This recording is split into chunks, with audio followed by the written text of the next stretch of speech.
Hi, my name's Eric Kasloff.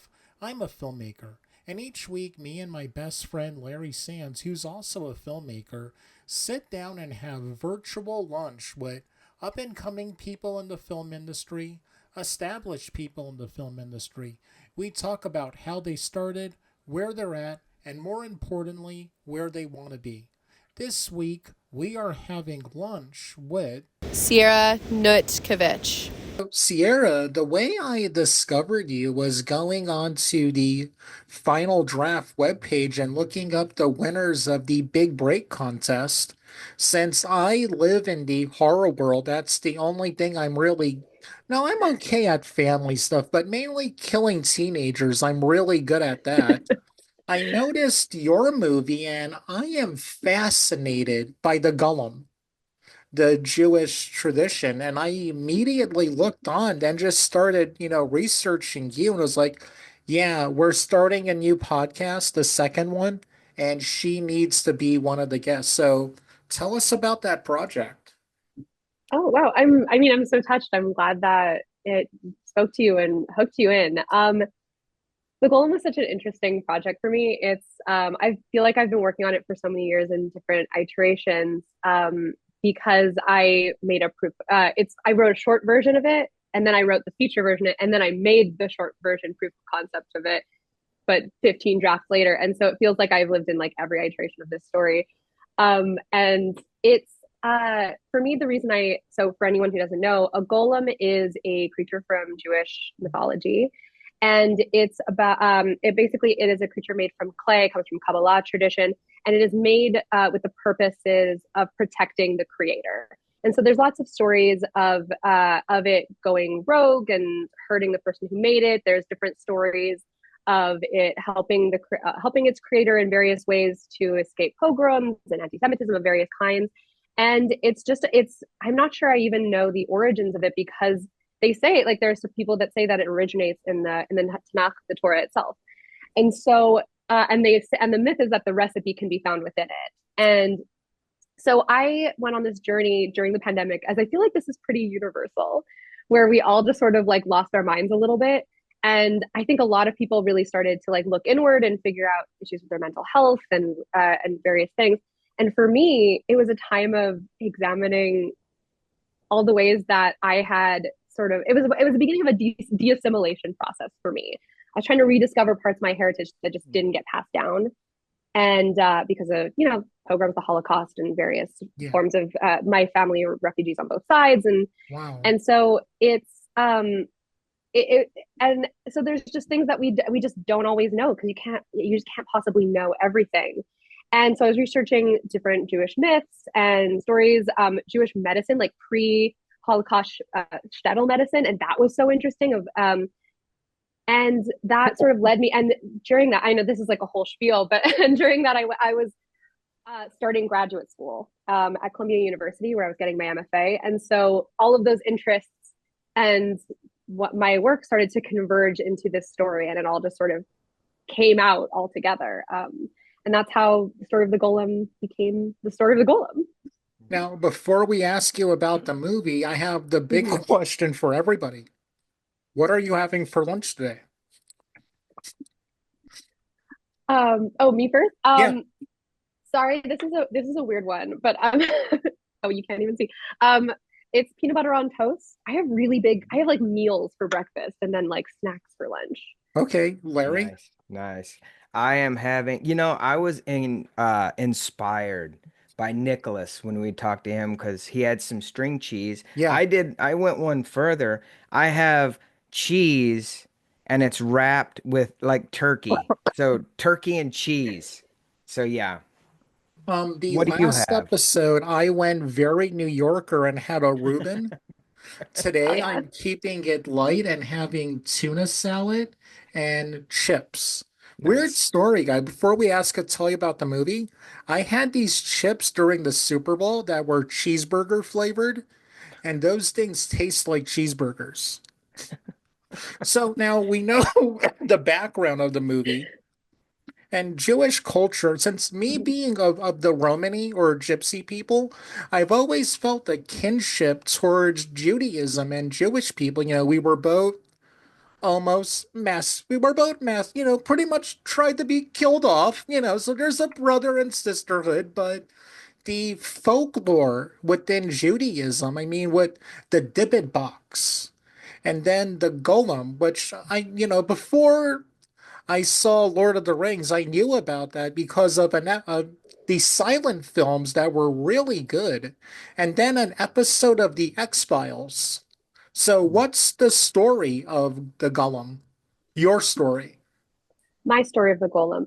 So I, my story of the Golem is very different than sort of classical myths. I just wanted to pull from them and sort of build on that already existing mythology around them and that the canon of the Golem and find my own way into it. And so it's about this Jewish woman living in what we call a shtetl, which is the villages that Jewish people lived in Eastern Europe, in this area called the Pale of the Settlement before the Holocaust.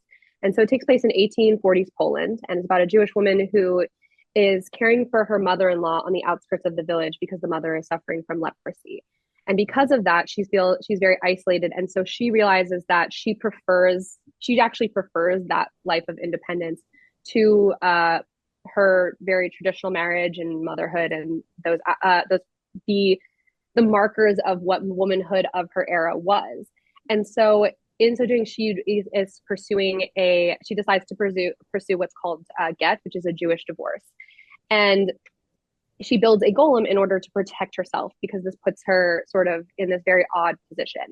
And it's very much gothic romanticism. I'm very thrilled that we're getting like a gothic resurgence with movies like Nosferatu that came out recently. Yeah. And so it very much pulls from work like turning of the Screw, The Innocents, um, Two Frankenstein, great Jane movies. Eyre. You're hitting all of my checklists for all. You're on my cool list so high right Oh, now. thank Like you. Turn of the Screw and The Innocents, pretty much the same movie, but there's that scene in The Innocents when she's screaming, "Don't you see him? He's right across. Don't you see him?" Is Mhm. pure horror at its finest. It really is. And it's very interesting to see how, and this is like a matter of adaptation. I think that's Golem is so funny because it's not an adaptation, it's in a completely original story, but it is an adaptation of a pre-existing understanding and tropes that are thousands of years old. And so I feel very it's interesting how like the differences between Turning of the Screw versus The Innocents and like the book versus the movie, how it feels so different. Whereas I feel like in the book, it feels so you really don't know what the truth is, Mm. and the unreliableness of the narrator and the recounting of it is it like several points removed from her. And so I think, and versus in the movie where you're experiencing it so intimately with her, you're experiencing the same story. It's just completely different perspectives of it. And I think that changes the experience completely. Mm. Yeah, but go on about your. Oh, Larry, you had a question? Oh, no, actually, I'm quite interested. How long? So it's a short. How long? But it's also a screenplay, right? Yeah, so I can clarify that. I Yeah. so the for Final Draft Big Break screenplay competition, that was a feature. I won the horror thriller category for best feature, and the I had after writing it, I made a short film proof of concept. So currently that's being sent out to festivals Awesome. worldwide, and we're gonna Yeah. hopefully find out about that soon. But it felt like something I needed to see and I wanted to show, and I'm sort of trying to make both of those things work. No, actually, like watching your director reel because you kind of open it with the golem and just the imagery really and especially the colors and going through your website on um like looking at your different shorts and screen grabs from those shorts, you have a really good sense of a frame and color. Thank you. You're welcome. You're welcome. And I've always wondered this, what, who or what is your inspiration as a filmmaker? Because you definitely have a style, I think. Thank you. I mean, it's oh gosh, I mean, I work so hard at hard at that, so it's nice to have it seen. I think that it depends on the film. I think that inherently my perspective is just going to come through. I think that's what it is to be a director and to be a writer. You have a voice and you're always going to tell it in your specific way. And so for me, I pull a lot from films. That's absolutely, of course, that is. It's the medium I'm working in. It's the medium I love. But sometimes, depending on the film, I'm going to pull from other places. So, and from different eras. So, for example, for the Golem, I was pulling a lot from, there's this painting movement called Russian pastoral, which had a lot of its foundational innovators were Jewish painters. And it's basically like what it is pastoral. So, landscapes. Essentially, it's a lot of landscapes, a lot of nature, but it's depicted not, it's depicted realistically, but more real than real. And I think it lives in this world of expressionism to me.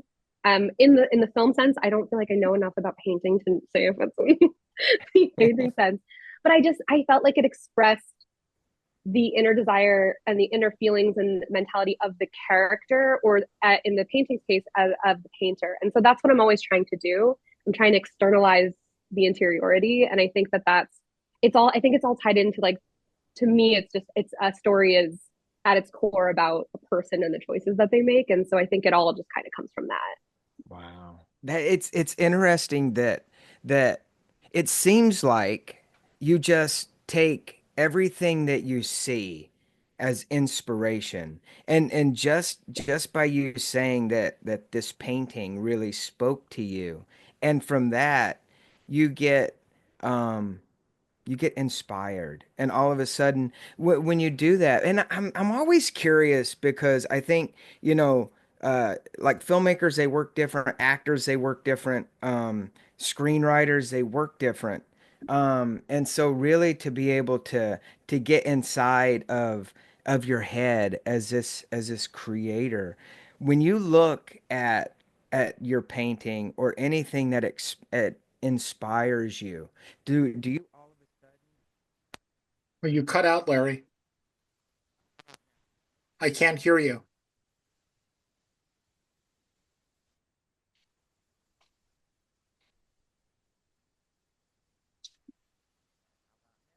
No, nothing. I think it might be the mic itself because you started to get quiet before it Yeah, cut out. How about now? good, good. Okay. But give me a That's five for editing crazy. and five for,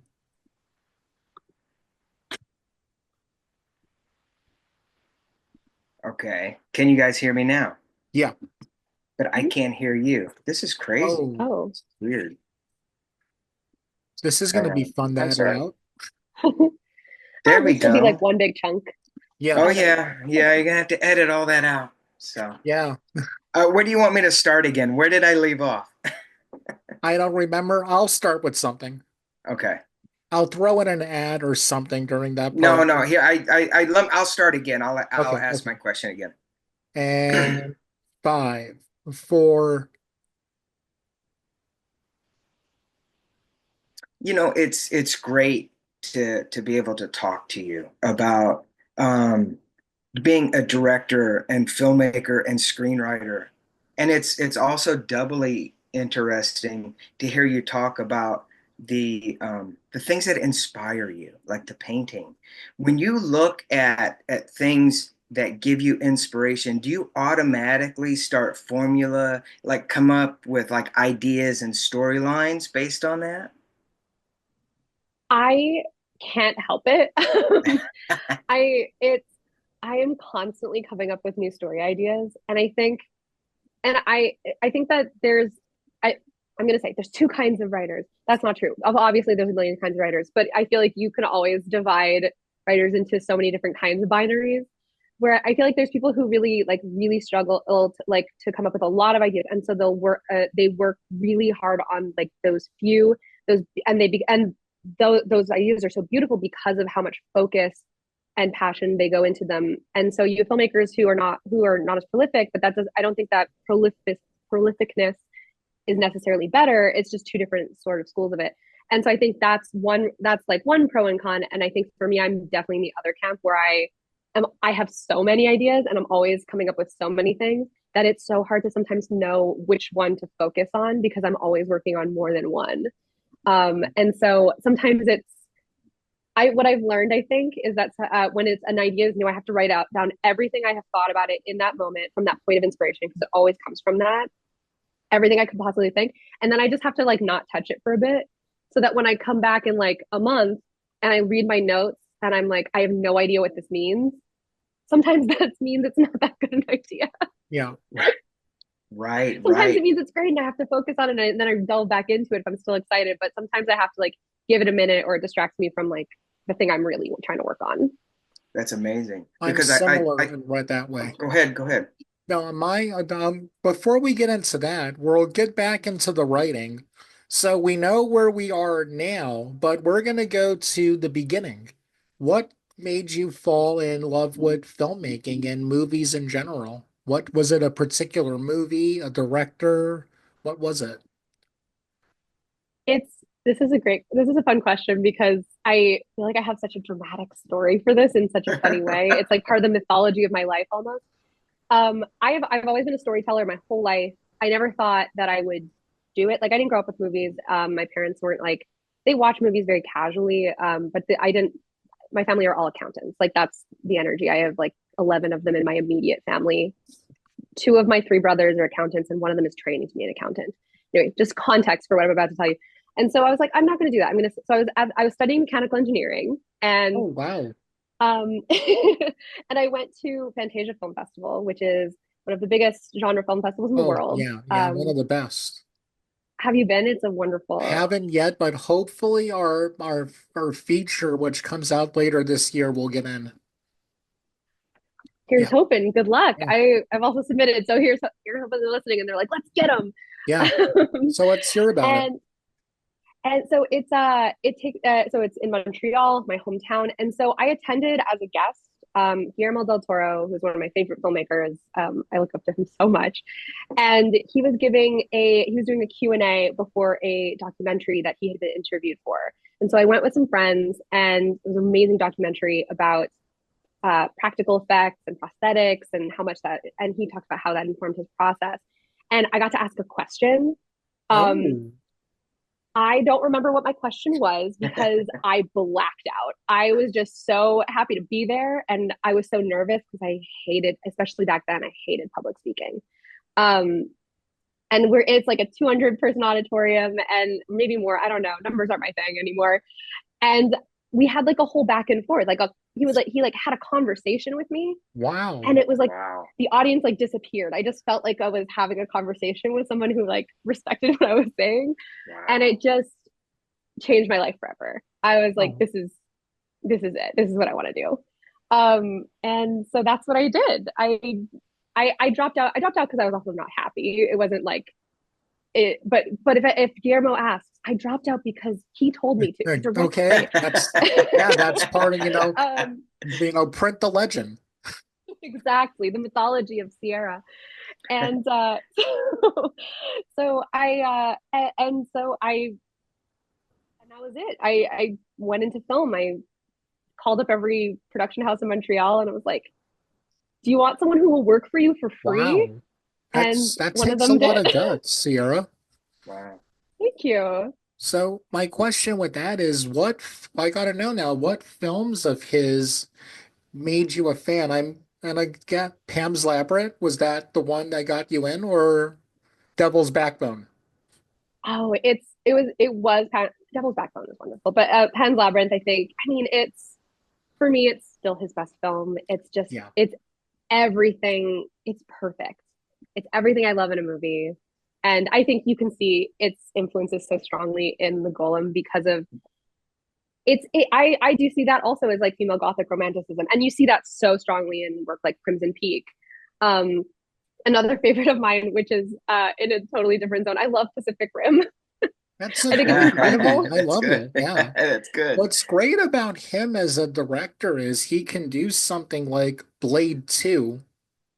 I think he did. Yeah, that was him. And then this beautiful fantasy like Pan's Labyrinth and then this sci-fi epic like Pacific Rim. Not a lot of directors can flow easily from genre to genre. I think why this is my theory about why I think he's so tapped into the emotions of the outsider Exactly. and Yeah. of pain and of joy and how those intertwine. And I think that that is transferable into any genre. And I think that's why horror, and this is my thesis about horror generally and genre as a whole, it allows us to express these inexpressible things that feel just too big to, and almost like if you tried to portray them in a drama, I don't think they could feel as authentic as when you couch them within a more fantastical story. And I think that's why we love it so much. I mean, that's why I love it so much. With me, I agree wholeheartedly because when you look at some of the best horror movies, there's always a deeper meaning to them, like Halloween. Now, Scream is my favorite movie, favorite slasher movie, but Halloween, there's a lot going on because the original asks the question, are you born evil or is it the way you're brought up? Rob Zombie, that awful one was definitely the way you were brought up. But then when you look more into Halloween, it's also about white flight. If you got, because, you think that in the suburban neighborhoods you're safe from crime, but even no matter where you go, evil can reach you and, you can't be safe. So you shock your family by saying you're not gonna do mechanical engineering, you're going to film. Where did you apply and you end up going, was Columbia your first choice or was it somewhere else?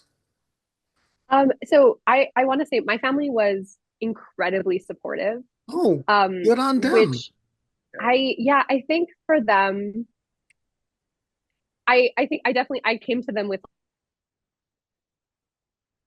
Oh, I understood that I wasn't happy to, so I want to, I just, and so I think it was, I want to, I think so many filmmakers is like have to encounter this, and I just want to like there are some families that are like so supportive and so wonderful, and I want to give them their props because I know it's hard to like to be like oh because I understand that knee jerk fear when you want your kid to be okay. And anyway, so I wanted to just say that about my parents. that's good on Um, them. Good on them. so I actually, so because I dropped out of engineering, I actually didn't finish that degree, and so before Columbia, I went to school in Toronto at Toronto Metropolitan University, formerly Ryerson University. It's they changed the name. It's um, and so I went there and I worked in Toronto for a while, and then I was working there. I was working in development and working on set, and I felt like I wanted to write, I wanted to direct. I didn't necessarily want to be in the business affairs and development side like for my whole life, and so I wanted to find opportunities to do my own work. And so that's why I applied to grad school. And Columbia was my first choice. I really only applied to a couple because at first I was just sort of doing it just to see if I could get in. It wasn't really like a reality that I would go. But then I did, and Columbia was really great. It was because I got to do both writing and directing, and I felt like it was about supporting uh, the craft, like your craft, and teaching you the skills you need to create to develop your voice. And I felt like I really got to do that during that time. And I think that's an incredible privilege to have this set period of time where the only thing you need to focus on is the work. And that for me was the benefit of grad school. See, it's interesting. You pointed out what I'll get you to your thing later. Just wanted to ask another question. Yeah, yeah. It's interesting, you worked in mechanical engineering because on our last episode, I talked about my theory on screenwriting, especially since I work in a mainstream genre, is that filmmaking and screenwriting overall is 51% engineering, 49% an art. Yeah. Yeah. Oh my God, 100%. It's very technical. There are rules, and you have to understand the rules if you want to break the rules. Like I think breaking the rules is great, but I think you need to understand them to understand why it's worth breaking them. And I think that I don't know, narrative is so interesting because it can be so mechanical. And also this is like the thing that I'm always, whenever I'm writing, my like little artist statements and like letters of intent, this is a thing I point to because it's problem solving. Like rewriting is solving a problem. And I think that's what I thought engineering was. That's what I really wanted engineering to be, to like build things and to fix them and to solve problems. And I think to a degree engineering can be that. That wasn't my experience of it. Um, and so that's why I think that's what makes me a good writer is that I want to construct problems so I can solve them. And Awesome. so I think you're absolutely right with that. I would be remiss. I have two questions. One question, Mm-hmm. I want to say it, and hopefully I'll remember it to do it at the end. But um, Write it down. that is true. I should write it down. I'll write it on my I'll write it on my Write it on paper your plate. brain. Yeah, exactly. Going back to switching your mediums from an engineer to a filmmaker. Um, how important is it for somebody that decides to go into filmmaking or creative in general? Because Mm-hmm. I mean, let's face it, it's hard. It could be times when you're the busiest person in the world. Other times it's like, hey, what can I do? Can I help anybody around? Um, how important is it to be okay with your decision or somebody's decision to make that switch? Because I know, a lot of people go, I didn't really realize how difficult this would be. And I don't know if you've experienced this, but a lot of times, and I think this is why Eric and I started our other podcast, and this podcast in particular is to give that real world view of creative people and how they deal with their duality, their real life and their creative life.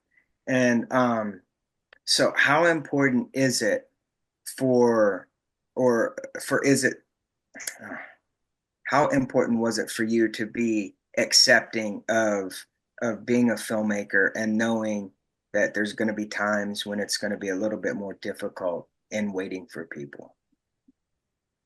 Hmm. I think that's a very good question. And I think I can only speak to my own experience of it Yeah, because yeah, I think that I never want to say like because I think this is like advice that I feel like every early filmmaker gets where it's like if you think you thank can you. do anything else then you should do that. And I don't want to I don't like to be declarative about that because I just think that the world is big and people are there's so many different paths in this and so many different paths into it. I've met so many people who came at it I like who came at this from like being a pharmacist, who came at it from being I know someone who's like actually a lawyer, like a real lawyer, like Wow. practicing for many years, and just like kind of found it because they kept getting consulted about things. It was like, and so it's just I think that for me, I think I think I was also really young. I think at the time I didn't feel very young because we never do. But I was in my early 20s when I made that decision. I think I didn't, I think I knew it would be hard, but I don't think I knew how hard because you can't really know until you're in it. Yeah. But I think what bolstered me was that I really felt like if I didn't do it, that I would die. Like there was nothing else. It was this. I had tried everything else. I had tried so many things. I took night classes in web design, in graphic design, in Yeah. marketing, and Well, see, like all all of these different. those things you mentioned are important for filmmaking because you got to know marketing. And when you're at, another level, you have to be doing your graphic design, your posters, and it's always good. I don't think a director needs to know everything, but you need to have a working language of cinematography. So you can talk to your DP about what lens you want to use and stuff like that. Absolutely. I think that any knowledge you get in this world, anything that you can always bring it and use it. Like I use engineering. I use that. I build me and my production designer and like our crew, we built the set for the shack in the Golem. Like that's That's so like cool. we do that all the time. I've built a prop or a set for every single one, every film I've ever made. And I think that's like you're always going to use it. I think that you can dwell on it as like lost time, as wasted time, but it never is. It was you always had something from the experience. And so I think that I guess what I'm trying to say about it is that I did all these things and I felt like I had to do this. And I think that when I became sure enough that I could like convince other people of it. I remember I was in Toronto. I was doing I was doing a new undergrad as like way older than every way older. I was like it felt way older. I was 22 and everyone else was 18. Like it's not that crazy, but Okay, like I felt Grandma. geriatric. I felt so because the drinking age is also so they're like asking me to buy them beer. I'm like I'm not gonna do that. Like what do Wait, you what mean is you the can't go to a drinking bar age in after Canada after? now? Wasn't it So in 18? Quebec, where I'm from, it's 18.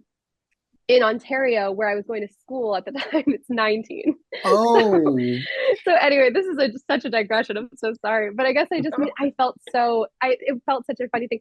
And I was working a few jobs at the same time in undergrad, and one of them was working in a restaurant, and I was talking to I think it was my mom, and she was like, "Oh, this like, are you sure? Like, this is what you want to do?" Like, she was. It's not that she was being like hard. She was just sort of like checking in with me, and I was just like, you know what? I really feel like if I had to spend my whole life working food service, doing all these things, but I also got to do this, I also got to do film, oh, I would be thrilled with that. I would be happy with that. And I think that's what clicked in my brain. And I think that's what clicked in hers as well. As that like and I think that it's gonna be hard. It's gonna be hard, guys. It's gonna be yeah, hard. But you can do it. If you really want, you can do it. But also it's you have to just pick what's right for you. It's about what your priorities are. I hope that answers the Absolutely, question. absolutely. No, it is. And you know what? Here's the deal. And I know this about the creative, and I know this for acting as well, because you can only play you can play hate, you can play love, you can, do all that stuff, but it comes down to really the bare bones is once you accept and this is everybody is different, but everybody is the same. In that uh, people watch Entertainment Tonight or when it was entertainment television, all the news, the entertainment news, and they see how people are having fun on set and I think there's the notion you get. And when I was an acting teacher, everybody would show up in LA and they'd be like, "Hey, where's my trailer? I'm ready to go. Where's my starring role?" And it's like, "Hey, that doesn't work like that." And they're like, "What do you mean?" And so there's Hollywood's done a really good job of selling itself. And for the working people, it's amazing. And so much so is that when you're a creative, you don't care how many jobs you get to do because your one main job, you get to look through a lens, you get to be in front of a camera, behind the camera, and do your thing. And and I don't think that's a bad thing. I love the realistic view because I think people don't sell it like that or tell it like it is. There's a mythology. We've talked a lot about mythology, and I think the yeah, mythology of Hollywood is so ingrained in the culture. And I think that goes as far back as the studio system, which is Absolutely. funny because it used to not be a respected medium at all. And that's actually like, I mean, that's why the people who did it were Jewish people and Italians for the most part, because it was the respected medium was theater. and And so that's we why weren't allowed, so you we would weren't go allowed. to vaudeville, and then from there to the studios and all of Yeah, that. yeah, yeah, And the march of technology like changed that absolutely, and it became that sort of thing. It's just so interesting how the shifting perspectives over time. I'm always fascinated by that. yeah, It's funny. I yeah. mean, I feel like you both of you. I feel like you've also had this. I mean, I've worked in every single department. I of course I want to write and direct, but I'm when you like it's not going to just be like no one's going to like oh my god you want to do this, this is your dream, But I think the other here you thing go. Yeah. Like is, it's Right, um, right, a exactly. lot of I only went to Exactly. a community college in Los Angeles, and a lot of my friends thought that because they got the big degree from a university that's going to get their foot in the door. And I'm sure you learned that no one cares what your GPA was or any, all they want to know is, can you make your day and can you come in under budget? If your answer is no to any of the, oh, here's a funny story for you guys. Me and some of my friends, one of them, both of them wanted to work in the industry. We drive past the Directors Guild, and my friend goes, "That's where you got to go to get work." And I said, "Wait, do you think you just walk in and Miriam is going to go, here's what's on the board today?" Yeah. I've seen Facebook posts in like film groups saying that exact thing. It hasn't Wow. changed. That I people it's hard, well, because it's hard to know what to do. I understand that, because you want to Yeah. hustle and you want, and you, Yeah. and it's like, let me just Yes. like find the person. Yeah. And you're so right what you said about like the, oh, like people think that the fancy degree is going to get your foot in. What I will say is that I'm going to be, I didn't think that, and I'm going to be really upfront about what the degree did give me.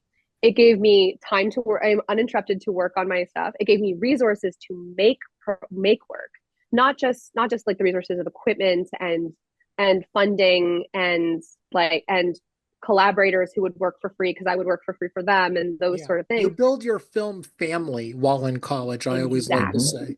say. hmm Exactly. You build that. It gives you those sorts of connections where you all come up together, and it gives you.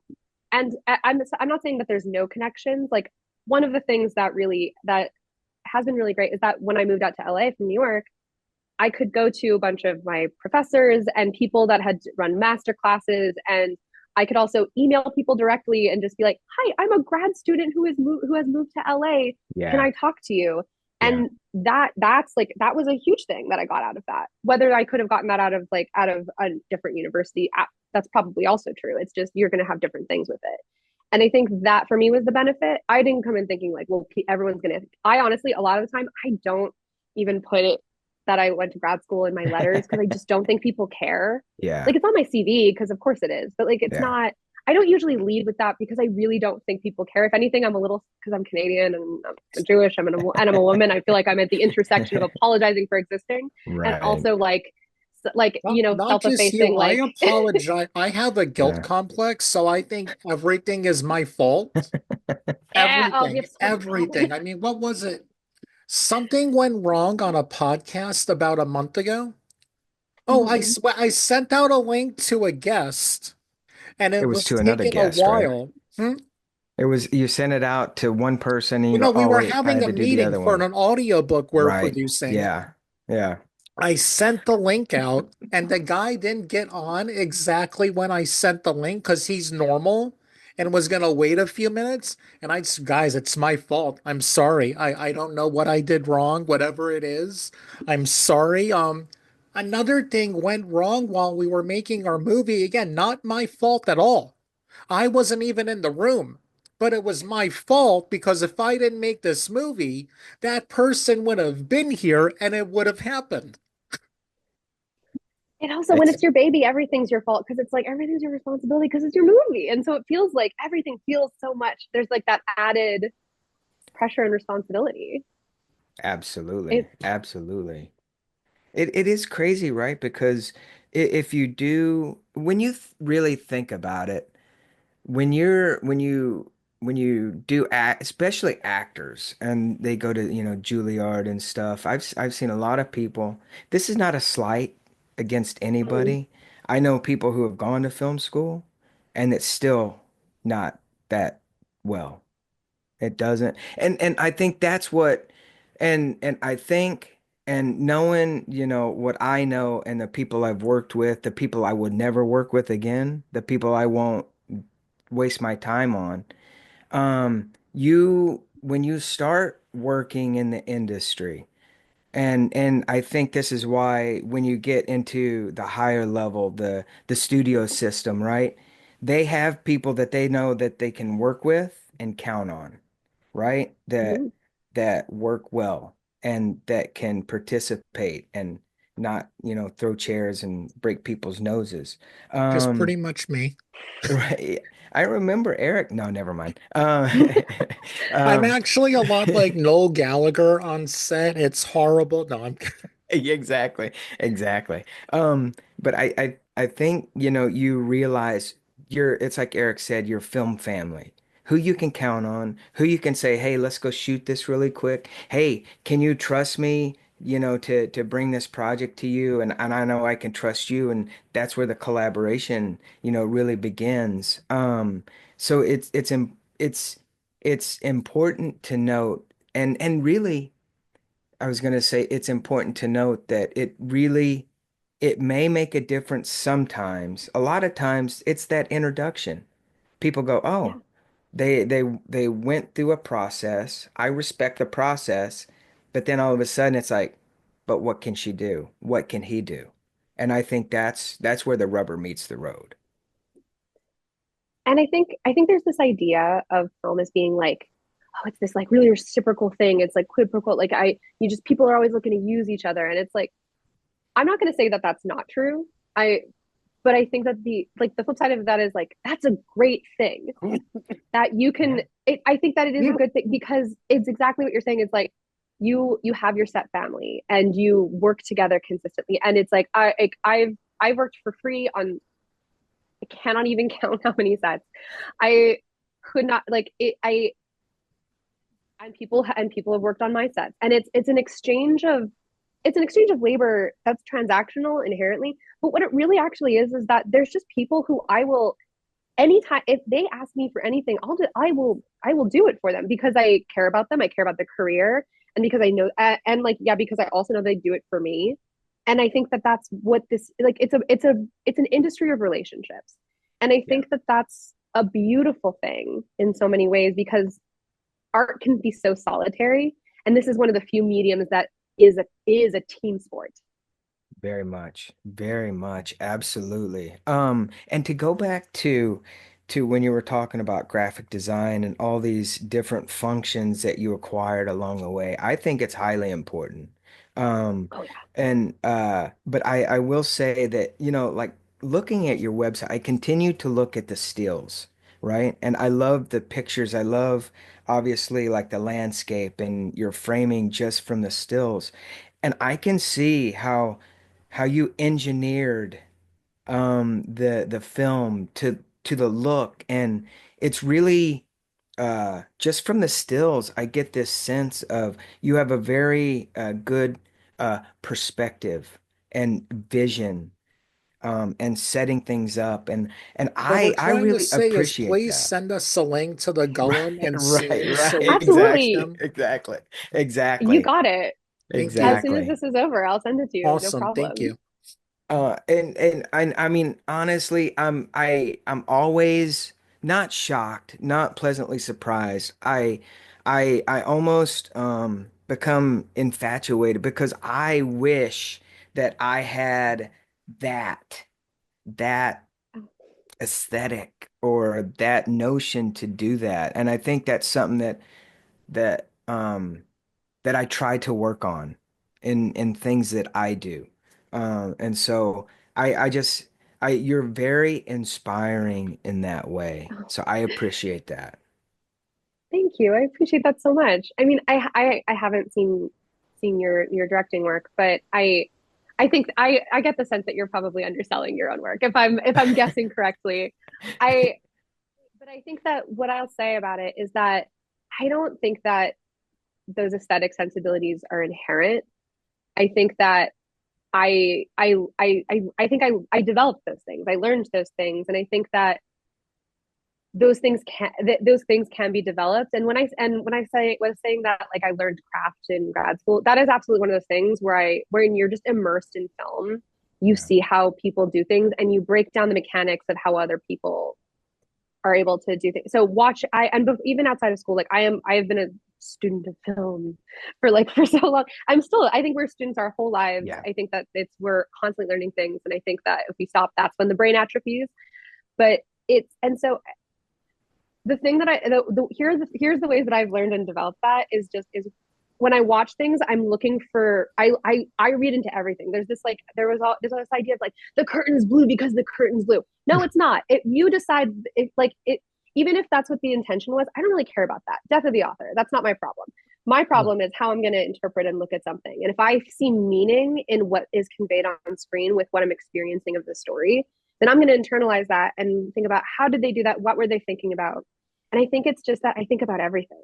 Like we talked Yeah. about I was involved with like my production designer and building the set. She's wonderful. She's so Savannah cannot pronounce the last names. Gelson, I think is how she pronounces it. She's so great. And before that, I the greatest compliment I ever received as like a filmmaker was from my gaffer, where she was Oh. like, "I've never worked." Her name is Sophia Williams. I've never worked with a director who thought about the lighting for every shot and for where you're going to set each scene and time the scene the way that you have. And I Mm. genuinely got choked up because it's like Wow. I think about that so much. I think it's just that I'm obsessive. I'm obsessive about everything and I think about Mm. everything. And sometimes that could be to the detriment. And I'm learning to work more. And I especially working in very indie, I learned to work really efficiently within that. Yeah. But and that just means prep, prep, prep. And Yeah. so that's how I think that's really just what it is that like I have references, I work with my team and I'm like, this is what I'm trying to say. And how can I say that visually as well as with the performances, as well as like, and I think that's just how I did it. I'm so touched that they spoke to you in that way. And I think when the people that you work with notice that, it makes it really, really special. And it almost means a little bit more, I think. And I hope people don't take this the wrong way, but when you're coming from an industry who really has seen it all, right? And you work with people where it's just like, wow, the time that you take and even just you talking it, I'm starting to think about how I work and I'm like, oh yeah, okay, so it's good to be obsessive, but at some point it's just it's I'm telling you, you are absolutely So amazing. I'm guessing So you're a Kubrick. Thank I'm you. guessing you're a Kubrick fan if you're an obsessive type and read into everything. You're putting me on the spot. Oh God, they're gonna come for me. No, I mean I would not I wouldn't say so, mostly just because Oh, I'm not like anti Kubrick. I wouldn't say that I wouldn't put him in like he's like a director who like influenced me greatly. I think that he's influenced a lot of like really close collaborators, and so maybe there's some things in it. I think I it's interesting. I feel like my influences in terms of how I work don't necessarily or a lot don't necessarily come from other filmmakers, mostly because a lot of the time I just don't know how other filmmakers work. Mhm. If I'm not on set with Mhm. them, I didn't know. A lot that's a of good that way to comes from think of just it. it's a lot of my influences have come from in my work style have come from just the way that I have always I'm a very obsessive person in terms of I would wake uh I would wake myself up at like I would set an alarm for 4 o'clock in the morning in and so that I could like write before school because I was just so excited to do it and I wanted the time to myself to do it. Wow, that's And then I was like dedication. I mean, it's dedication, but it was also like that meant that I was not super conscious during school. Um, and like I also had terrible insomnia for most of my life, and so that Yeah. it like fed into it. It's a plague of creatives, and I'm wondering, chicken and the egg, are we creative because we have all of this empty space in our lives See, only to occupy ourselves? with me, Mhm. I'm not being creative when I'm late. To me, I'm Mm-hmm. praying to God to either kill me or let me fall asleep. I mean, it's getting to the point, I probably do lead an underground fight club and have an imaginary friend. That's It's how like, bad my yeah, insomnia gets. I had a it's dream hard. once that I couldn't sleep. That's how bad my insomnia is. Oh Oh, speak. no. Go on, go on. Oh no, I was so expressive, but yeah. So my influence, and so I think I worked a lot in other things before I came into film, and so I think it was just being a good manager. Like I think it was just I like got a lot of I worked with for a lot of like not great managers, and I worked for some great managers, and I watched how people did it and how I saw how I wanted to be treated, and so I think those aspects of it were that's where I picked up a lot of those things. And I just Mhm. talked to a lot of people about how they did things. And I also tried a lot of stuff. I will say that some of my films, I'm like, for my first several films, I tried a different like style of working on each one in terms of like developing and prepping my own creative work. I will say like I don't think I like treated people differently on each one. Like I Yeah. was like, let me try being evil on this one and let me try being nice on this one. That's not what I mean. But just like social experiment, like Stanford prison experiment stuff. But no, I wasn't doing that. What I mean is I tried different work styles because I was working with different collaborators and seeing what worked for me. And so I tried to, and sometimes this thing I tried to do really didn't work out. And so I'm like, okay, that's not gonna work. We're not gonna do that again. And so each time I think I got a little bit better because I tried different things. And so that means that some of my films, I'm proud of everything I've done. I'm proud of everything the teams have done. Because but there are some films that I think are more of a reflection of what I was trying to do than others. And I think Mhm. that has to do with that process. Yeah, And yeah, that's and just, the natural progression of an artist is finding your style. I mean, I'm sure there are people who come out of film school and want to be the next Tarantino. Then you learn, no, you can't. He's My already doing style, it. yeah, yeah, yeah. my style has always been, I'm a very laid back director. I mean, I would second that. there are Very much things second that. I'm very, like, no, this has to be, but I give the actors a lot of freedom. I gave Larry a lot of freedom when it came to cinematography. It's like Hmm. if someone, this is how weird it gets with me. One of our actresses said, "Hey, I changed these lines. Is it okay if I do them?" And another director would have gone, "No." Mine was, "Can I please hear it?" It's like, because if you're mean on set and a dictator, nobody is gonna want to play pretend with you. It's like being a Yeah. kid and doing that. If you're bossing everyone around, everyone's gonna hate you. And also, this is one thing I've learned as a director, you can't show fear too much. You have Hmm. like what they brought our movie is set in the 80s. It's a horror movie, and they brought me these two rat tails I had to pick for an actor to have, the skinny ponytails. And I picked one within seconds, but that 2 seconds was 2 hours in my body. Because if I Yeah. show hesitation, oh, he has no clue what he's doing. We're all doomed. Now, I want Mm. to talk about another short you did, the one that involves something I've suffered from since I was a teenager, sleep paralysis, which is the scariest thing. Did you see that documentary about it? I forget what it No, was called. I'll find it and I'll send the name of it to you once I remember it. please. So let's hear about that short. So that short is called Flytrap. And it's very much it's like it's some ways it's such a personal film because it's most directly about personal things. I never really write about myself. My characters are never me. The other characters are never my family or like my friends. There's never like real people. But I think that sometimes that this is the one I feel like I took the most real experiences and feelings and turned into a narrative. And it's about a closeted gay man who he works construction. He's very masculine, and he's very uncomfortable with slights to that.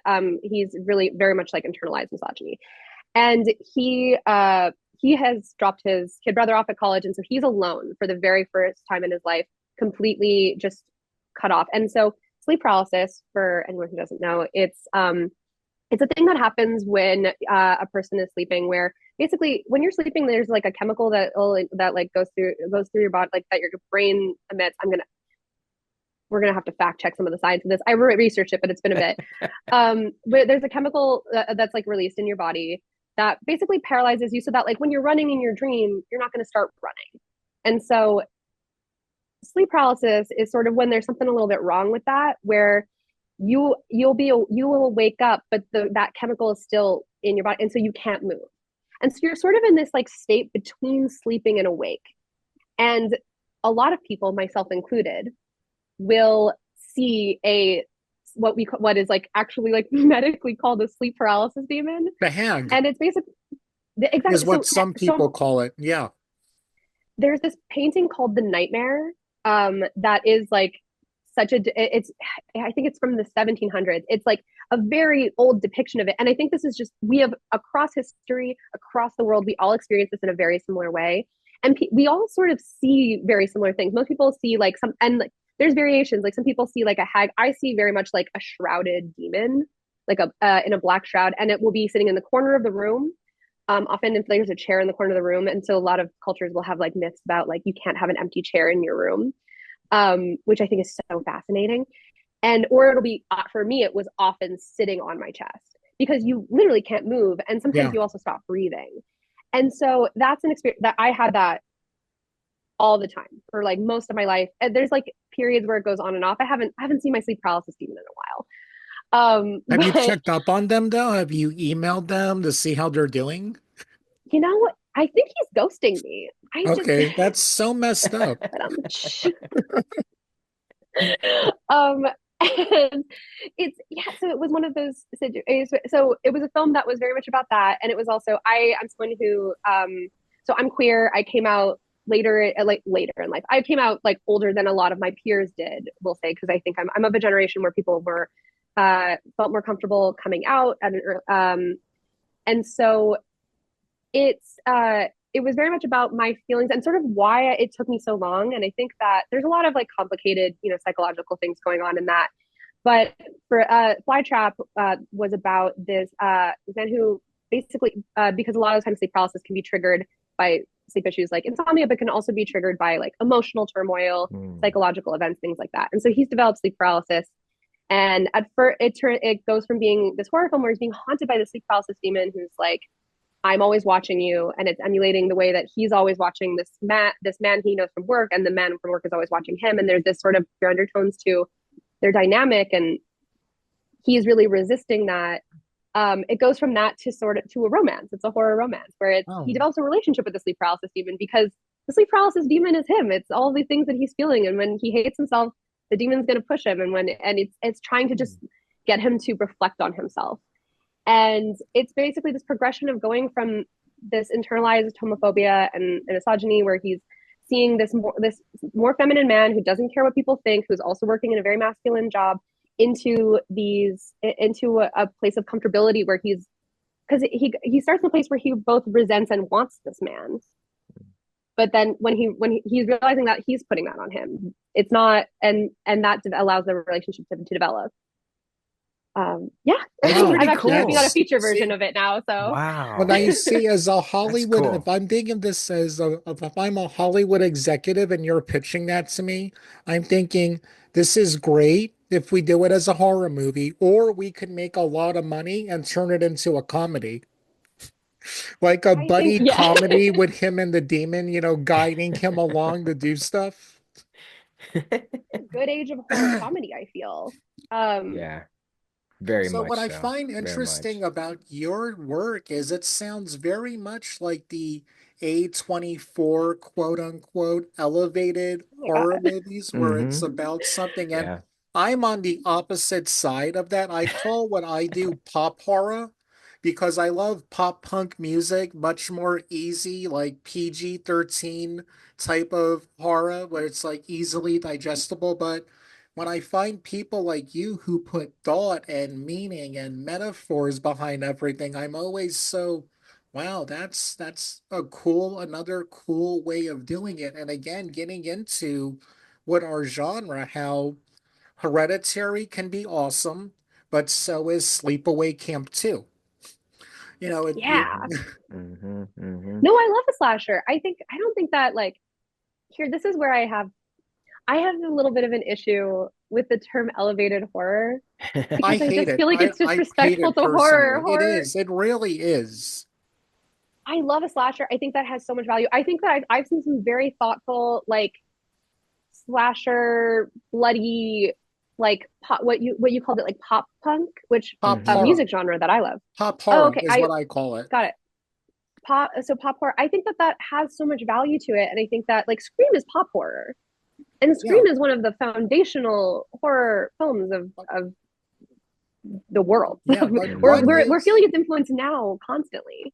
I was talking about how I connect to the character of Randy so much recently on a podcast, and I brought up this. If you strip away the mass killer, some Scream is really about, do the sins of the parents fall on the children, and it's about getting out of a toxic relationship.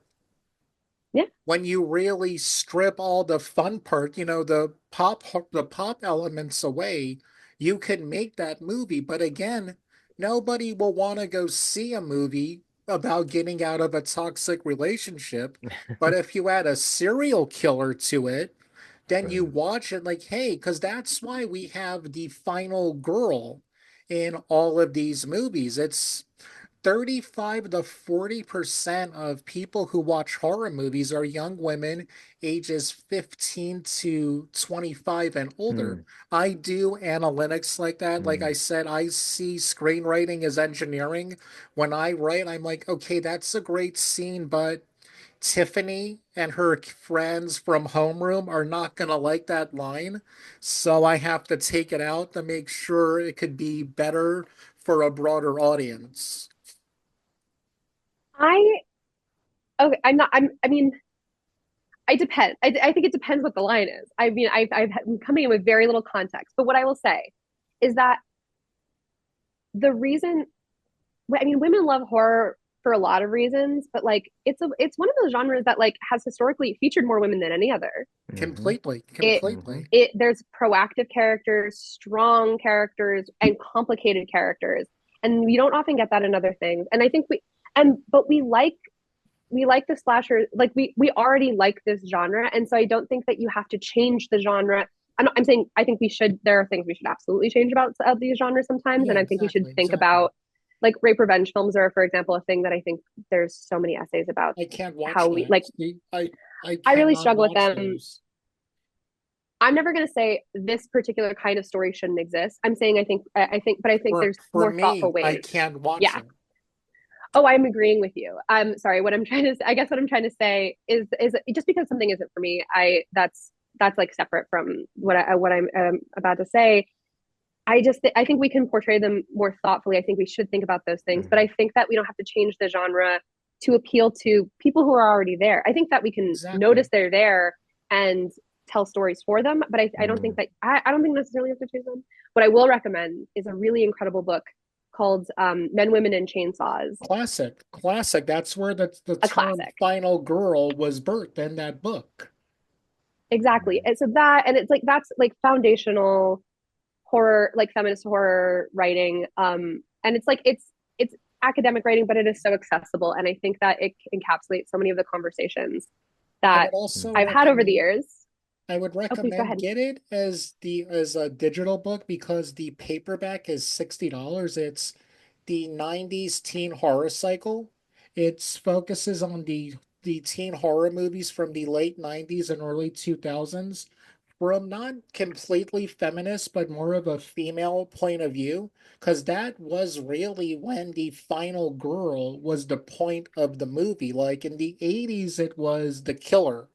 But then after Scream with Kevin Williamson, it really changed to the characters. You did want to see those characters die. So I I'll send you the name of it. Please, thank you. I Uh, love I, that we're going to have a reading list at the Yeah. bottom of this. That's right. I have a question for both of you guys. And Eric, you said this earlier um about genres and the analytics of the genre. And then Sarah, I think you said something to the fact, oh, I forget now. Anyway, I'll ask. Do you guys think about the analytics and write towards that as you write your scripts? Or it just comes out. Sierra, you go first, and then Eric, you go. Yeah, so I realize this is an audio podcast. I shouldn't shake my head. I should Oh say no, no, no, but I didn't Oh want no, to this say is we're using video. Yeah, video this is and audio. video. Yeah. yeah, no, I just mean because it's going to be it's both. Am I Yeah, understanding right? Yeah. Yes. yeah. So I'm trying to be always do both. And so I'm gonna say no. I don't ever really think about that. I think about that later when the thing is already made. Like for example, for my shorts, the Golem is a Jewish Gothic horror film, and so when I'm sending it to festivals, I'm looking at who's gonna watch a Jewish Gothic horror film, and it's not. I'm not. I'm. It doesn't change that I made it, Exactly. but it changes where I'm gonna try because you want to find the people who want to find you. Hmm. And so I'm not going to send it to like I'm not going to send it to a festival that's very focused on like telling intimate dramas. Right. It just wouldn't be like those are great festivals, but they're just that's what are they going to like? Why would I waste my money? Why would I waste their Yeah. time? Yeah. So I submit to a lot of genre festivals, like Fantasia Film Festival, which I'm going to plug because it's my favorite film festival That's and it's my awesome. Yeah. hometown thing.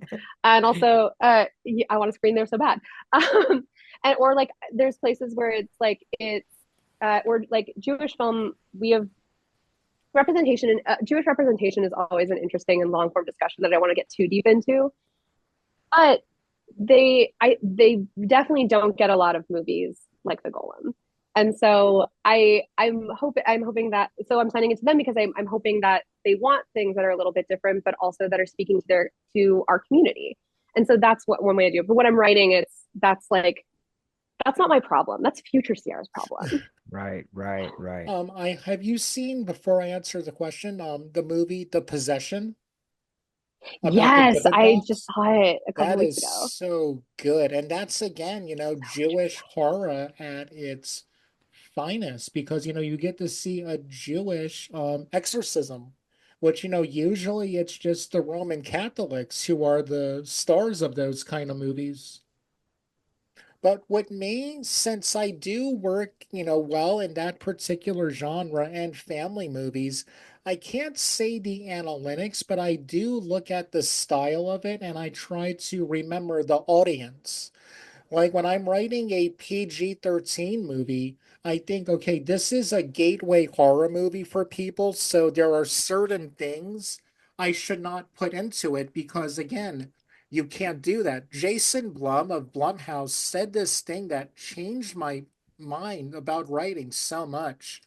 They, mainly do PG-13 to R at Blumhouse, and he said, if you gave me a script about teenagers and it was rated R, I wouldn't make it. PG-13, I would make it. So when I'm writing something, I think, okay, what is the audience for this like? Then when I'm writing something else, I'll think, okay, what does this age group and audience like? Because a joke that would work for people in their 20s isn't going to work for a 14-year-old and vice versa. And when I'm writing, like, if I was doing an action movie, I would think about the audience of an action movie. I also love Hallmark movies. So when I'm writing one of those or a sitcom, I'm thinking about that audience. Now, with a romantic comedy, since there are guys and women and men like them, you can put, your jokes into both. You can put your sports joke in a romantic comedy and, other stuff because, well, sports are universal. Men and women love sports, so it depends. But I think about the audience when I'm writing mainly. Hmm. Hmm.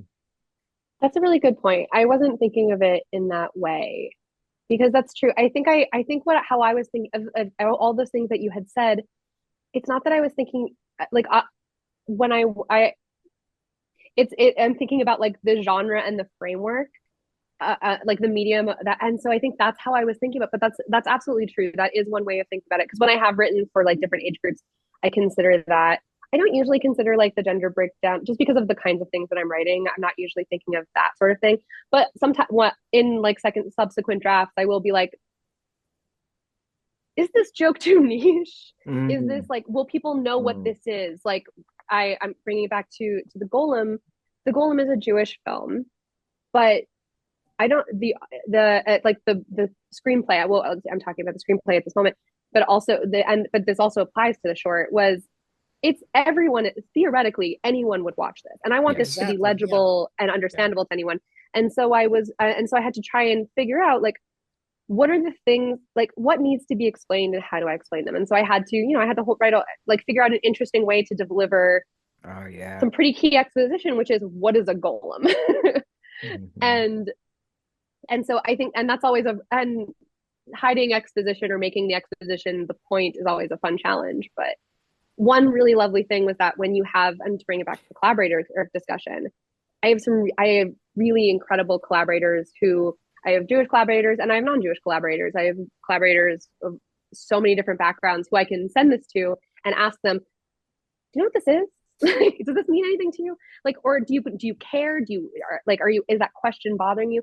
And that was actually a really wonderful benefit of my grad school, was that we were mostly international. I think only like It's less than awesome. half of our students were American. And so I got to like have a pretty global perspective on things. But you That's see, cool. Soraya, the fun thing is when people like us who are from ethnic backgrounds make a movie about our culture. Well, Larry's the only white person here. There's jokes he will Mm-hmm. get, but then when you do it right, you can throw in a joke or two that only our people would get, and we'll Mm-hmm. be cracking up, going, "Oh my God, that's what my fan like." Wearing a red ribbon around your arm is something Romani and other cultures do. Larry has no clue what we're talking about, but in a lot of cultures, Larry, you'll put a red ribbon on a baby or on something you just purchased, so people, if they try to wish bad luck on you, it'll reflect and go back on you. Now, if I put that in one of my movies, Eastern European people are going to get it and crack up, but you're going to have no clue why that's there. And it's always, do you think it's fun to do stuff like that, Soraya?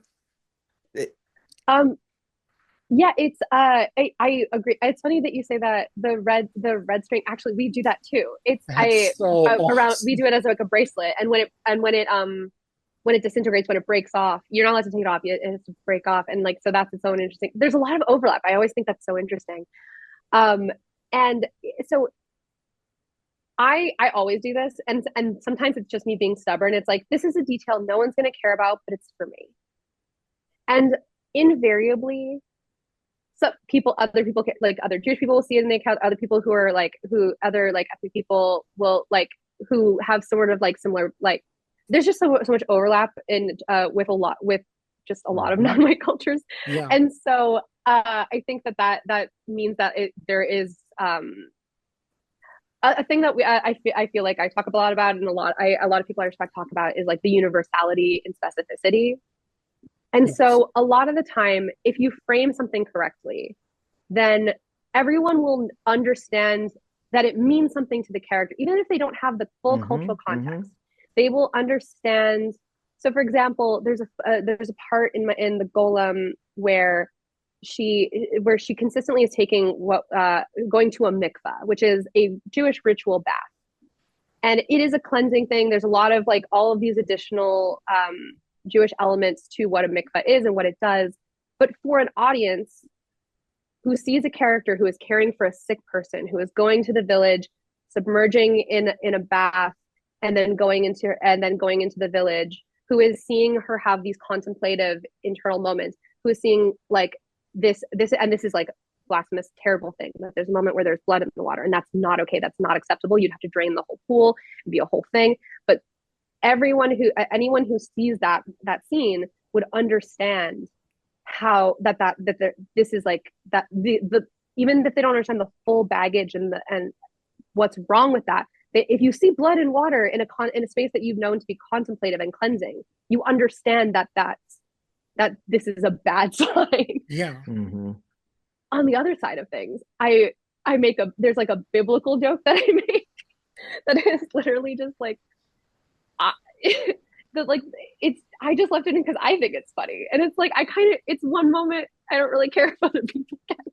Yeah, So but it it's means something to you. Yeah. Okay, That's and yeah, Larry? and so sometimes I'll take things out, but sometimes it's that. I think it's highly important to because I think art means certain things to different people. Obviously, when you're the creator, I think you have it's not a responsibility, but with your traditions and in the story and the context, if it's in the story, let me ask you both, is do you not a responsibility, but instead of it being like like a not like an inside joke, but it's when people see it and it does mean something to those characters, right? I think people get it for sure.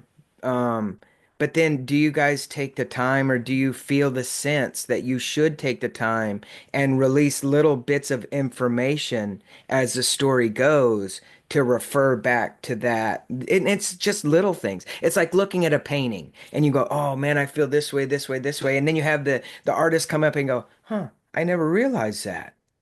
Here's why I did it." And then they're like, "Oh yeah, I could see that too." So how important is it for you both as writers, in particular now at putting on the writer hat, to explain those things to people in a an ingenious way and not overbearing way, and not come right out and go, "Hey, here's why this happens," right? Because I think as an audience member, you see it, and then little bits and pieces come out, and then it's explained, then you go, "Oh, I gotta go watch that again."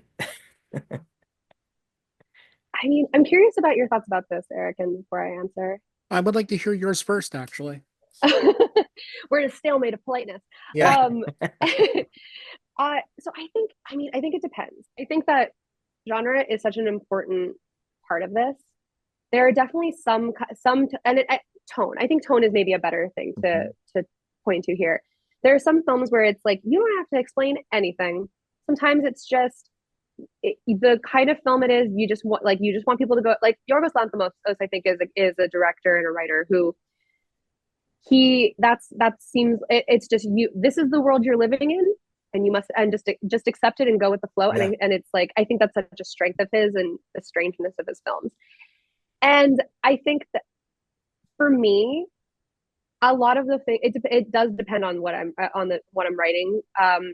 But I will say I do hate to be obvious because I hate I just don't I never want to when I'm watching something I never want to see the hand of the writer. I want to be in it and experiencing it. And so when I'm writing, I really try to do that. But here's the thing, and this is something I've learned just being just like when you keep making stuff, it's like it's you have like not everyone's gonna get it. And if it's really important that they get it for them to be on board, there's just gonna have to be things that you explain. And so I've learned that, and especially I've learned that and this is why collaborators are so important for them to point those things out to you. And you need honest collaborators, people who Yeah. will tell you when something isn't good and when it's not ready. You need it's such an important thing because there have been times where I've absolutely like gone through, I've made the film and there's like a question at the center of it that you discover in the edit That's and good. you're like, oh, if I wish I just made this more obvious. And sometimes you can fix it. Like I was able to make this more obvious. I sometimes it's like you and it kills me when you have to do this. Sometimes you have to add a little thing of ADR and it's like but it starts in the script. And sometimes it's just you have to look for the things. I think, and this is something I do as a director because this is some advice I got from another filmmaker. To be a good director is to be a good reader. Mm. Um, and so I go through everything and I find those key points and I make sure and those are like my focuses, my like magic moments of this needs to be really clear. You need to dummy proof this. And it's not because your audience are dummies. It's because inherently they're not in your head. And so they're experiencing it completely cold. So they're not going Yeah. to know it's important until you tell them it is. Right. And Exactly. so Yeah. I know you said it was more of a writer question, but I really think that it's in everything. Hmm. Um, so yeah, that's why it's like sometimes it's like cultural things where it's just live in the world, and sometimes Yeah. it's like here is what a golem is. Yeah, Right. yeah, yeah. Exactly. Yeah. Yeah. Yeah. Well, with me, to echo that, it goes by the movie, and the genre that you're working in at that point. Like with Hillsborough Road, that's just a slasher movie. Yeah, well, we were on set. I realized that it was really about feeling inadequate. And that was when we were 2 weeks into filming and we were in the place we were staying in. And I just said that to the actors. No, yeah, I just realized what this movie's about. It's feeling inadequate. And that's what all teenagers feel. Mm. But then there's just things where, again, within that movie, there's a thing that I'm not going to answer to anybody ever. And hopefully some people will get it in the dialogue. And if they do, that's cool. And if they don't, it's just a really cool dialogue scene.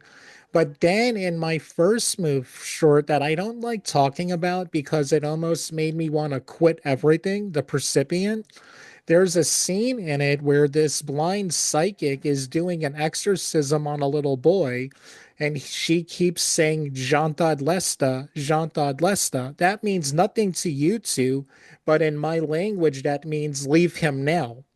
I Mm. wrote that in there with the thought of if this ever becomes a feature, everybody else is just going to hear this weird language coming out of somebody. But then again, my people, when they see it, are gonna be laughing their asses off because, oh my God, I can't believe Hmm. she's saying that. Now, Larry, it's time. It's time for your final question. Oh man, can I have two? Uh, Really we'll quick. charge you. This is Soraya's gonna charge you for the second one, so make sure it's a good one, all right? Because it's gonna okay. be expensive, right? Oh Two no, this is questions gonna at be the good. This end. is gonna be good. Okay, so Sierra, at what part, because I love the concept of fly trap, and at what point of your filmmaking did that come into? Was it your third, fourth, fifth short? And then, now this is one whole question before my last Uh-huh. one. But what did you try to do different than you had done your previous films, if Mhm. anything? It's Flytrap was a very interesting project. It's also it's like which number it was is sort of it depends because I did so many like little teeny tiny exercises, like things where you're testing things out, and so you do a ton. I do a ton of those, and so this is just for when you're coming up and you're learning. I think it's so important to test things out before you're like actually working with like a budget Yeah. and actors Yeah. and crew. It's sometimes so many of them I just did with like a little digital camera or like my phone and things like that. So some of those I feel like count more than others. So I think I'm gonna call it my I'm gonna call it third my third short film. It was an interesting experience because that was one where I completely changed my process. Like I completely tried different things. And so I think that it was very experimental for me. And it's I'm sorry, Oh what was the no, second part of your just question? because I know because you had mentioned, that you try to do different things and approach it and Mm-hmm, look at it differently and try, and I don't know if it was camera movements or looks, but did you do mm-hmm. any of that? And what was different about Flytrap that you wanted to try to test out? I think that there were so few things I was trying out. That film, the aesthetics of it, I wanted it to be really influenced by golden age Hollywood, especially like in these more dream sequency things with the demon. I wanted to do like the Vaseline on the lens. Ooh. I gave the demon the Lauren Bacall like That's Catherine awesome. Hepburn treatment of like beautifying them. Wow. And I think I learned so much on it. It was the thing that I wanted to do that was the project where I basically just threw a ton of challenges at myself. Things because I knew at that point, I knew I wanted to make the Golem, but I had been lucky enough to receive some funding before that. So it was the thing I wanted to do before I made that thing that I had been like waiting to make. And so I love it a lot. It is so important to me. But I gave myself the challenge of we did an intimacy scene. I'd never shot an intimacy scene before that. It was there was I will say it was really complicated for a short. It was longer than it really the script was longer than it should have been. We ended up cutting it down a lot. Um, we we were like shooting in a construction site, a non-active construction site, just to be clear for safety reasons. Um, and I wanted to try a bunch of different like lighting tricks and movement tricks, and So that, and the trade-off of that is that you don't have a lot of time. You like it's just you it really eats up a lot of your budget. It eats Yeah. a lot up of your days. And my work style changed. I was meeting my like my DP, who's like really wonderful. She worked a certain way, and so I was meeting her where she was at because I just wanted to try different things because Yeah. I always feel still new. I think I'm always you're because that thing of learning lifelong, but I still felt like I wanted to try something completely different before I had like cemented myself in this thing. And so that's really what I mean about it being different. And so I think that's why I'm revisiting it now as a feature because now I've learned so much more. And I think that I can, those things are so beautiful that I love about it, I want to expand that out. I want to make it about I have more room to like, kind of explain why it would be about queer women because a lot of it is about masculinity. And so in a short, you don't really have time to kind of explain why masculinity would Right. be affects women in this way. And so I think sometimes that's the beauty of continuing in this, because you can revisit these themes and these thoughts in different ways. Sometimes it's not literally a remake in the way that I'm doing it, where I want to do a feature version of this story. Sometimes it's just you're revisiting these same themes, and so many filmmakers do that. Yeah. Like Mike Yeah. Flanagan is someone I respect so much, and he revisits these themes, and you can. I he's one of those directors I've seen literally everything, including his first ever film, which was so wonderful. And he like crowdfunded it. He was one of the first people to really do that, Yeah. and it's so interesting to see everything in that first movie, all of those themes explored in every single other one of the films. And he takes things from it and he learns it. And that was, and so I think that's what what I'm trying to do still, because there's always things you're trying to work out as a person. Yeah, yeah, definitely. I could definitely see your passion as you talk Definitely. about all the all the filmmaking stuff, and it really comes out, your passion comes out, and I appreciate that so much. Really. Okay. Final question. Bing, That bing, wasn't bing, the final bing. question? No, one Oh more. dear God, Larry. This young lay woman has stuff to do today, and you've corrupted her whole day with these questions. Okay. All right, I We love can it. end I'm it having after fun. that. I'm Oh, Okay, I'm already perfect. planning on having you back on next month to talk about stuff. I So love it. yeah. I love it. What anytime. what advice would you give somebody that is has thinking about pursuing a career in filmmaking as a director, as a screenwriter, behind the camera, in front of the camera? And what would your advice be to those people who are in the business, just kind of starting out? Um, because I think once you got it figured out, um, but you still learn, it's like you said. So really, what advice would you give to the creative person? It's funny. I mean, do you feel like you got to figure it out? Because I'm feeling like Oh, this is heck a no. Hell Yeah. no. No, no. And you know what? That's the thing. I think one because this is odd. It's an odd situation because obviously we're all working towards something, right? We want bigger things. We want to achieve bigger things. And I think that when you reach a certain point where you are working, you are getting to do what you want to do, and then you're looking to how to get to that next, whether it's a creative level or meeting people to get into that next sphere, as it were, right?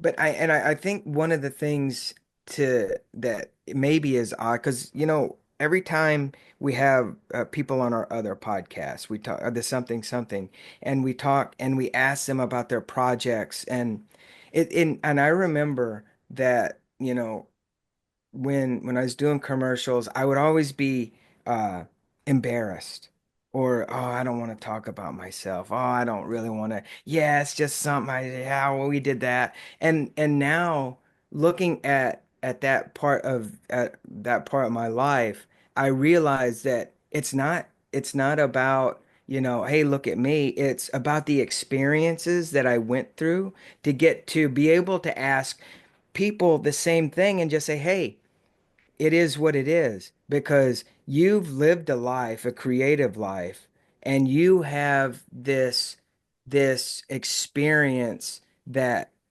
I mean, I love listening to you and learning from you, and I think people will appreciate that. And I every time I ask, it's an absolute sincere thing, is Hmm. what has led up to you at this point right here, right now, and what advice would could because you we've talked about a lot of stuff. Um, but I think there's something to be learned from all your experience that people could kind of take away. And um yeah, it's a beautiful thing. It's a weird, beautiful thing being a creative person. It really is. Absolutely. Yeah. It's and so the reason I like sort of laugh and ask that is because I genuinely think, and this is kind of part of my advice, is that I don't think anyone has it figured out. One, because it's always changing. We're really feeling that right now. But I think that, and this is for people who are like all levels, if anyone tells you that they have the answers, they have it all figured out, that's not a person you should listen to. Because Martin Scorsese is someone who would tell you that he does not have it figured out. And that's Uncle Marty. Yeah. the Yeah, the yeah, like one of our elder statesmen of filmmaking. yeah. And I think that the thing, the biggest thing is that there are always people to learn from. You have to, and you have to take ownership of it for yourself. You have to advocate for yourself, and that's something that is always really hard and always really uncomfortable. You talked about the marketing. I was deeply uncomfortable with that, but then I was crowdfunding my projects, and I was like, well, how would people even know about it if I don't do it? And so once you keep at it, that self promotion, it does get easier because you're in that habit, and you have to, and you no one's going to do it except for you. You have to be the person who's saying, I'm great, I have something to say, and I have a place here. And I think that's definitely, that's maybe advice for further on, but I think that's something that we can all keep with us forever. And I think for people who are truly from scratch, just starting out, you just I you have to be around it. You have to find a community of other people who are doing these things. No matter what city you're in, there will be writer there you will find a writing group. They're always online. There's all these different websites that like do different local events, and you will, if you literally do like writing groups, you'll find something. If you there's all these Facebook groups and all of these different organizations for local sets. There's always people looking for help. And I think that you have to be humble and willing to learn, and you have to, unfortunately, there's a lot of dues to pay in this industry, and I don't love that. I want people to be paid what they're worth. But I think when you're just starting out, and like a lot of the best things to work on are these really small projects with people who have got nothing else, who are like also just putting in their own time and money and collaborating with them. Film schools, and if there is a film school in your city, I promise you there are at least 20 films being made at any Yeah. given moment, and that need people, and they want help, and those are people who are going to be in community with you. It's that set family we were talking about that we built. I have worked with the same people. I mean, there's always new people on set because you grow as a filmmaker, but and sometimes scheduling, whatever. And I'm not saying I'm never receptive to that because I always want to meet with people, but the same people who I trust, who I've worked with, I always bring them back, and I always, whenever possible, get them paid because it's that's you build that, and you build that trust, and you know what they're worth. And you always want to, and you always wish you could get them paid more, but that's one of those pay it forward future things that you're always working towards. Anyway, so I guess my main things boil down to find a community, build community. You cannot do this by yourself. I know writing. I know my exclusively writer friends who love to just be alone in their room and write. I think that's so important. I think that's a valuable skill to have. But you can't. That's just the starting. There's a next step there, and that next step is getting on set, even just to get a sense of what it's like, um, and meeting other people doing it. And yeah, I think that's my main things. It's just trust your gut, be yourself, and tell the story that only you can tell. I love it. Love it. Wow. Thank you. Thank So, you. Thank Sierra, you. I just want to say, Sierra, thank you so much for sharing your passion, your story, and for having lunch with us today. Thank you. Thank you for having me.